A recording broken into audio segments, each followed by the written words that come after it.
my first really clear, dramatic, you could say spiritual experience, Samadhi experience, happened completely spontaneously when I was 11 or 12 years old. And my mind was, even at that age, my mind was just churning and kind of anxious all the time. And the next thing I picked up was a Mad magazine with a picture of their idiot mascot, Alfred E. Newman, and his motto, "What me worry?" And suddenly my mind went, and I saw that this churning was, this is a thing, it's called worry, and that it doesn't happen to you, you do it. It's a terrific thing to have happened for you at 12 years old or so. Yeah. Were you aware of any kind of spirituality? Was your family a church-going family, for example? Was there that kind of No, influence? my family was communist.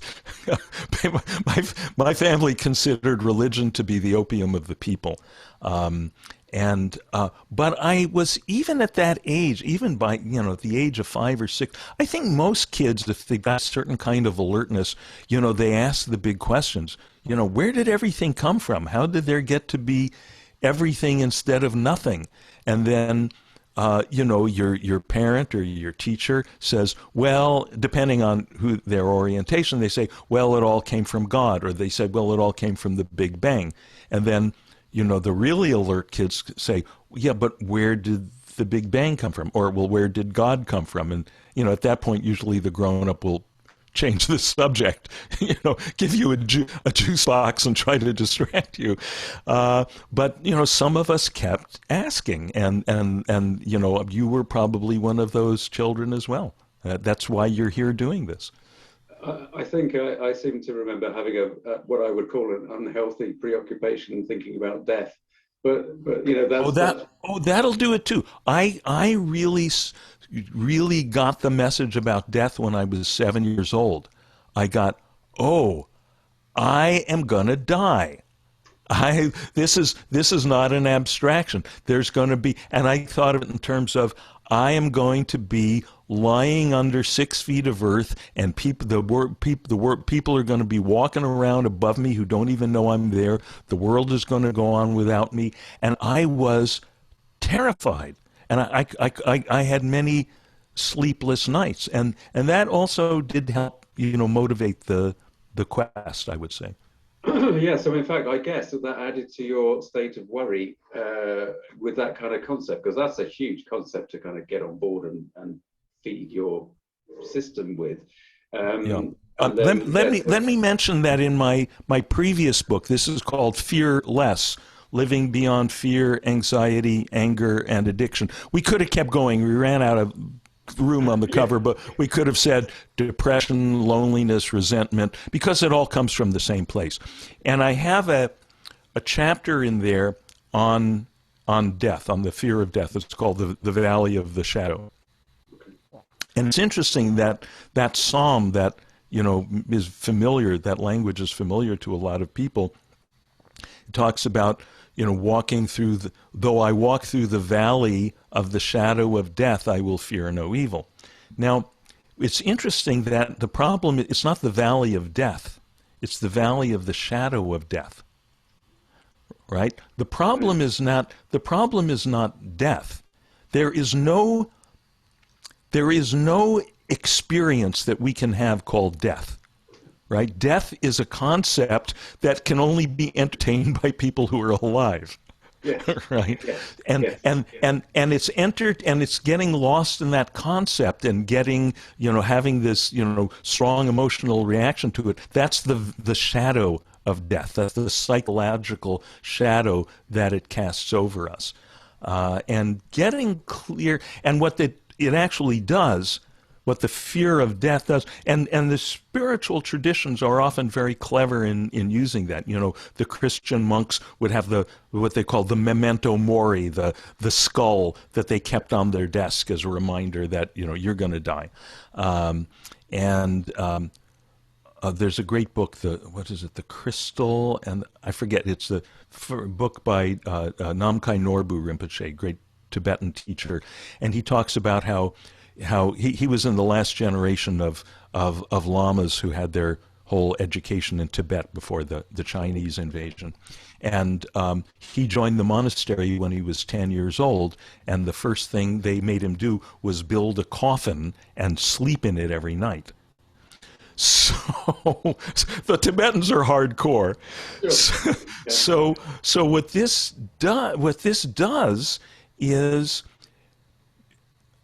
you know, if you handle it skillfully, or if you're fortunate enough to, or motivated enough to run into some authentic teachers or teachings, is it makes you ask the question, well, when I say I am going to die, what is I?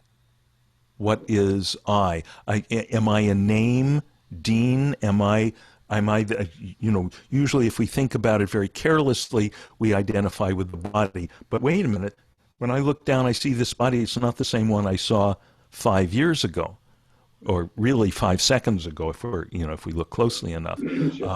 I must be this bundle of quirks and tics that I call a personality. But wait a minute, that all changes. I must be my thoughts and beliefs. And oh no, that all changes. The stuff that was urgently important to me when I was 7 years old is not the stuff that's urgently important now.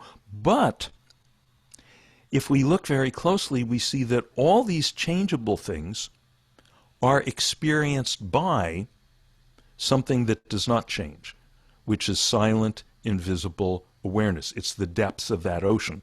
All this stuff we were identified with are the turbulent waves on the surface, which all eventually crash against the shore and die. The ocean goes on. And the more we marinate through meditative practice, and sometimes spontaneous experiences like that one I had at the age of 12, the more we marinate in that, the more we discover, oh, that's beyond time and space. That's beyond mind. That's beyond, and the more clearly you come to cognize that, and eventually you're cognizing it all the time without having to sit down and close your eyes, you realize, oh, that's what I am, and that's beyond time and space. That's beyond cause and effect. That's beyond death and birth. And if we think about all the great sages, we think about Jesus and Buddha and Shankaracharya and Al-Hallaj and Socrates and Lao Tzu, and even if you don't know much about them, even if you've never turned the page of their teachings, one thing we just kind of know is they're not real worried about dying. There's something they know. There's something that's fundamental to their wisdom that says, no, death is fine. There's no problem there. And seriously, and I talk about that in this book because, people, well, what about fear of relationship, and what about fear of career success and all that? And that all of it, I think, is really deeply rooted in the unstated fear of death. That one it's hovering in a corner, unacknowledged. It's there in every moment, and until you get that one resolved on some deep level, it's going to show up disguised as all these other things, because in a sense they're all fear of being annihilated. Right? They're like, oh, right. Yeah. Like, why am I afraid to fully commit to a relationship? Oh, because I have a certain idea about myself, certain feeling about myself that, oh, now if I have to, live with this other person and open to what they're all about, am I going to lose that? That's a fear of annihilation, because you've made the false identification with this bunch of quirks, and maybe specifically my bunch of bachelor quirks. Right. Yeah. Okay. Well, that's so we're really talking about. In a novelist's sense, not that that's the point of reference, but in a novelist's sense, you're really talking about the subtext of virtually everything, echoing back through from the one fear of death.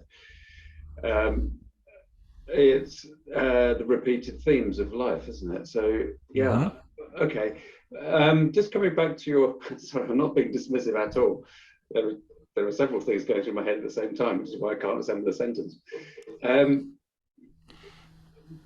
My dear, I had a dear old mentor who had a near-death experience, mm-hmm. and that gave him the absolute non-fear of death.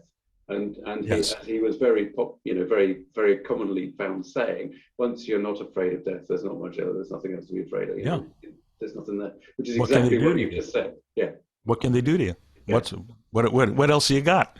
Yeah, yeah, quite, yeah, yeah. So, But it's very interesting you bring that up, because that's the common experience. People have that, and I have a good one. My best friend from high school who ran a long race years ago because his girlfriend was a trained runner, and he at the last minute decided to run, and he made a lot of mistakes. He wasn't properly trained. He didn't know you're supposed to tank up on liquids ahead of time, and he got very dehydrated, and he passed out, and he went into convulsions, and had this whole business where it took like 6 large men sitting on top of him to hold him down and put him on the ice pack and the ambulance and all of that.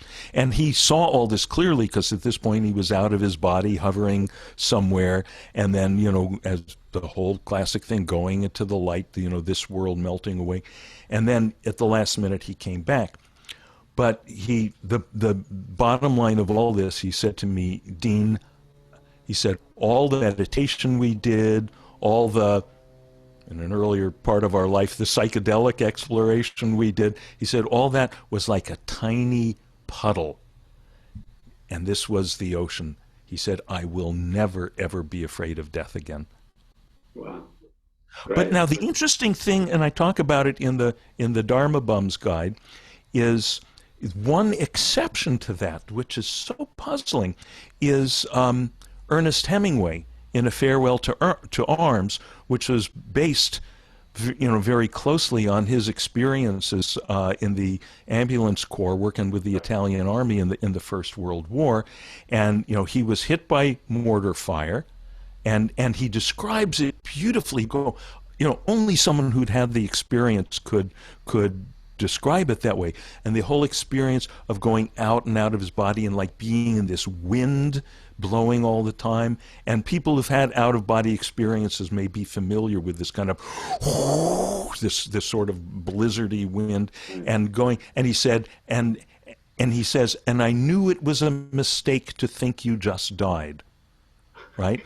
But then he says, and I tried to breathe, I couldn't breathe, and I was going out and out, and then I breathed and I was back, right? He goes back, and then after that, he never mentions it again through the whole book. And there's a lot of stuff about death and how horrible it is, and everyone's dying in the war, and he just gets completely lost in the war, women, and whiskey, and it's as if the experience was wasted on him. And that seems to be the case for the character in the book, as well as Hemingway in his life, as far as I can tell. So that's a very curious sort of exception to the usual way those things go. There's a certain amount of denial in that, isn't there? As you say. I guess, yeah. Yeah, unusual, very unusual. Yeah. Well, you've mentioned your fear book, fantastic, as well as your current one that's out. You also wrote Cinema Nirvana. Cinema Nirvana, Enlightenment Lessons from the Movies. Yeah. Yeah. Oh, I had. Go on, sorry. Yeah, no, I had great fun with that one. I've been a movie nut all my life, and I actually for a while I was moonlighting, writing film reviews for some newspapers, and for a while for Tricycle, which is a Buddhist magazine, and much as happens in this book with literature, the same thing was happening for me in movies, and my wife and I would come out of a movie and I'd go, oh well, this thing, and the Godfather, that's God the Father, and the three sons, Sonny and Fredo and Michael, that's this and this and this, and my wife would say, Dean, why don't you go over there and write this stuff down? And that's how that book came about. Right, excellent. So you must have had as much fun with that one as you did with the Dharma's. I did, the Dharma Bums guide. Yes, Yeah. I did. Yeah. Yeah, and I deliberately, and when people heard I was writing a book about Nirvana in the movies, they were all coming to me and saying, oh, well, you have to write about the Matrix, and you have to write about brother, sun, sister, moon, all this really kind of obvious stuff, this stuff with overt spiritual content. And my thought was, well, if they're seeing it, there's nothing for me to do. There's no fun in that. That's the low-hanging fruit. So I wrote about The Godfather, Jaws, Snow White and the Seven Dwarfs, Invasion of the Body Snatchers, stuff where there's just, people would say, how can there possibly be spirituality in that film? And of course, the last chapter is Casablanca, because Casablanca is, that's it. That's it. You must remember this. That's true. Yeah. Yes. I do. I have a page or two of breaking down the lyrics of the great song from Casablanca as time goes by, and just showing that is a Dharma hymn. The whole teachings are in that song. Oh, that's amazing! I must pick up a copy of this one as well. The trouble is, there's so much stuff that I want to dive into and read, but I'm going to put these up to near the top of the list, Dean, I have to say. So, because one of the things, you see, what you're doing in everything that you're talking about, and everything that I've seen that you do online, you're making what a lot of people consider to be very secular, this is a difficult thing to do. This is something that takes decades of practice, and meditation is really difficult. Whereas you're basically saying it's everywhere, it's easy, just get on with it. I'll say it again. Any effort to create a non-agitated state of mind is in itself a form of agitation. So the most effective kind of meditation practice, and I know that sounds like perhaps like a dogmatic statement I'm making now, the most effective way, but this is through, God, how long? I've been teaching over 50 years, and what I get a lot of people some of them who've been just, it's heartbreaking sometimes. They're so sincere, and they've been meditating and trying to meditate for, 30 years, 40 years, and then it does take a little bit of guidance. It's super simple and super effortless, but because our mind is in the habit of looking for something else. Like, for instance, right now you're going to look for me to finish this sentence, right? You see how the mind does that. It's like, what's next? Give me another cookie. And so there is a little bit of skill and delicacy in the art of guiding the meditation, which is kind of pulling the rug out from under expectation, out from under effort. But once you do that, once you've had it with that guidance a couple of times, you go, oh, how did I miss? I call it, it's the Homer Simpson moment. No, right? How did I miss this? How did I miss this? It's, it's like falling asleep, falling in love. How hard do you work at falling in love? How hard do you work at falling asleep? Actually, that's a good example. If you work at falling asleep, it'll interfere with your sleep, right? But we find out how to just, let that happen. So this is like falling awake, we could say. Yeah. Yeah, that's very. And by the way, I do want to mention, I think you may have mentioned at the beginning that I do have a YouTube channel, and I have a lot of meditations and discussions there, so people can just get onto my YouTube channel and avail themselves of that guidance. Yeah, definitely. And you've not only got the YouTube channel, but you've also got deanslyter.com. .com, right. .com. Right. So and if Sluyter is hard to spell because it's a wacky Dutch name, so you can also go to deanwords.com, and that'll get you to the same place. Right. Brilliant. Fantastic. I'm not going to let you go yet because I still want another 5 minutes. So okay. just hang on in there, as long as you're okay for 5 minutes. I'm all yours. My question to you is, why do you think it is that it's only now that so many people are waking up to the idea of oh, there's more to life, isn't there? Mm-hmm. The spirituality, this wave of interest that is Yeah. undeniable. That's a great question. Um, the short answer is I don't know, but we could speculate. It tends to, when both individually and collectively, when things are peachy, people tend not to ask any more questions. When everything's fine on the surface of life, just think individually, your health is good, your kids are happy, you've got money in the bank, your relationship is good, your job is good. Why ask questions? And very, very often on the individual level, it's when crisis happens, when there's a career meltdown, when there's a relationship breakup, then people start going, okay, is there something more? Because this ain't working. Trying to find fulfillment, stability, peace on the surface of life ain't working. Is there a depth? The good news is yes, there is, and it's easy to access. Now, it might well be that on the collective level, and even on the level of society, on the level of the world, when things are starting to melt down. We saw that happen in the 60s, the last great wave of interest, and I'm old enough that I was around for that.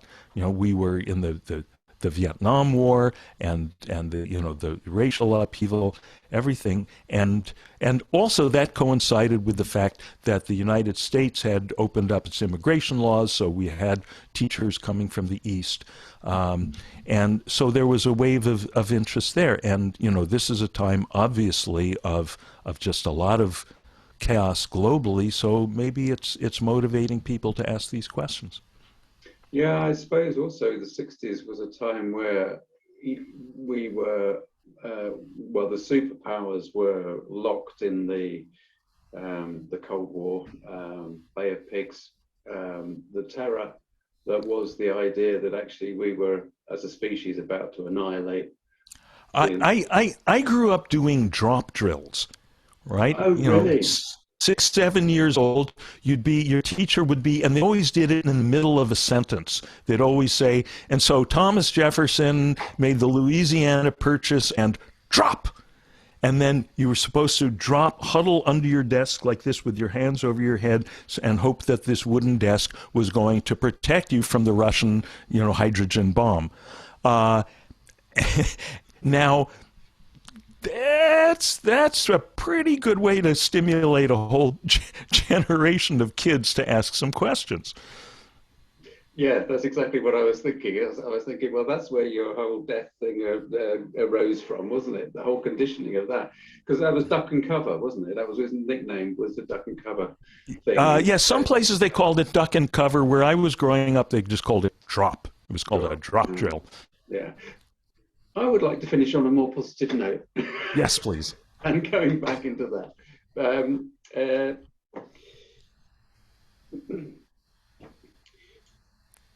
of the videos that I saw, and I really do encourage everybody that's watching this to actually nip over to your channel and subscribe on YouTube, because you've got some fantastic content over there. Really, you really have.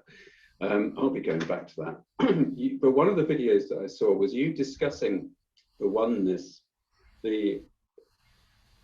with a lady. It's one of the recent ones that you uploaded, where you are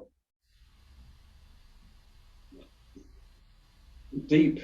I mean, you are amazing actually in how you describe and how you lead the well, it's basically an answer to a question, but you